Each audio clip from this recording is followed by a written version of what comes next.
தம் கிருபை பெரிதல்லோ என் ஜீவனிலும் அதே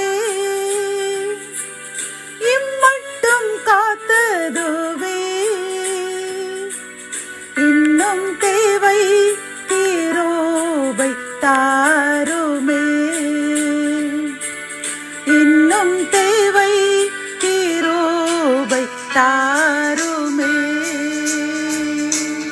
ஆண்டவரும் அருமை இரட்சகருமாகிய இயேசு கிறிஸ்துவின் ஈடு இணையற்ற நாமத்தில் சேனைகளின் கர்த்தர் ஊழியத்தின் மூலம் 14/9/2025 இந்த நாள் உங்களுக்கும் உங்கள் சந்ததிகளுக்கும் மகிழ்ச்சியின் நாளாக அமையப் போகிறது என்று மனதார வாழ்த்துகின்றேன்.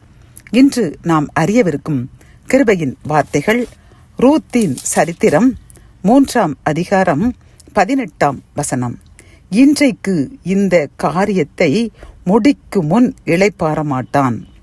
கத்தோலிக்க வேதாகமம் இவ்வாறு கூறுகின்றது, இன்றே இதற்கு நல்லதொரு முடிவு காண்பார் என்கின்றது. பிரியமான என் அன்பு சகோதரனே, சகோதரியே, நீங்கள் ஏதோ ஒரு காரியத்தை கொண்டு கவலைப்பட்டு இது எப்படி நடக்கப் போகின்றதோ, இதன் முடிவு என்னதோ என்று கலங்கிக் கொண்டிருக்கின்றீர்கள் அல்லவா?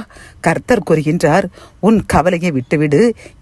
நீர் பயப்படுகின்ற இந்த காரியத்திற்கு இன்றே ஒரு முடிவு வந்து உனக்கு முழுமையான விடுதலை கிடைத்து முழுமையான மகிழ்ச்சியால் கர்த்தர் உன்னை சந்தோஷப்படுத்த போகின்றார். உன் வாழ்நாள் முழுவதும் இனி நீ மகிழ்ச்சியை காணப்போகின்றார். உன்னுடைய எதிர்பார்ப்புகள் அனைத்திற்கும் ஒரு முடிவு வந்துவிட்டது என்று கர்த்தர் வாக்கு கொடுக்கின்றார். பிரியமானவர்களே, ஆகவே நீங்கள் கவலைப்பட வேண்டாம். நீங்கள் கலங்கி நின்ற இது எப்படி முடியுமோ என்ற அந்த காரியத்தில் கர்த்தர் உங்கள் மன விருப்பத்தின்படி உங்களுக்கு நல்ல முடிவை தந்து உங்களையும் உங்கள் சந்ததியும் ஆசீர்வதிக்கப் போகின்றார். அது மட்டுமல்ல, நீங்கள் அதற்கு கடைபிடிக்க வேண்டியது ஒன்றே ஒன்று. இந்த ரூத் எழுதின சரித்திரத்தில் பார்த்தோம் என்றால், அந்த இஸ்ரவேல் தேசத்தில் ஒரு பஞ்சம் வந்த உடனே அந்த மனிதன் என்ன செய்து விட்டான்? அவன் தன் மனைவி பிள்ளைகளுடன் கர்த்தருக்கு பிரியமற்ற அந்த அந்நிய தேசத்திற்கு சென்று விட்டான். பிரியமானவர்களே, ஆகவே நாமும் ஏதோ ஒரு சின்ன குறைபாடுகள் ஏற்பட்ட உடனே நாம் கர்த்தரை பின்வாங்கி நாமும் எகிப்திற்கு சென்று விடக்கூடாது. கர்த்தருக்கு பிரியமற்ற காரியங்களில் ஈடுபடக்கூடாது.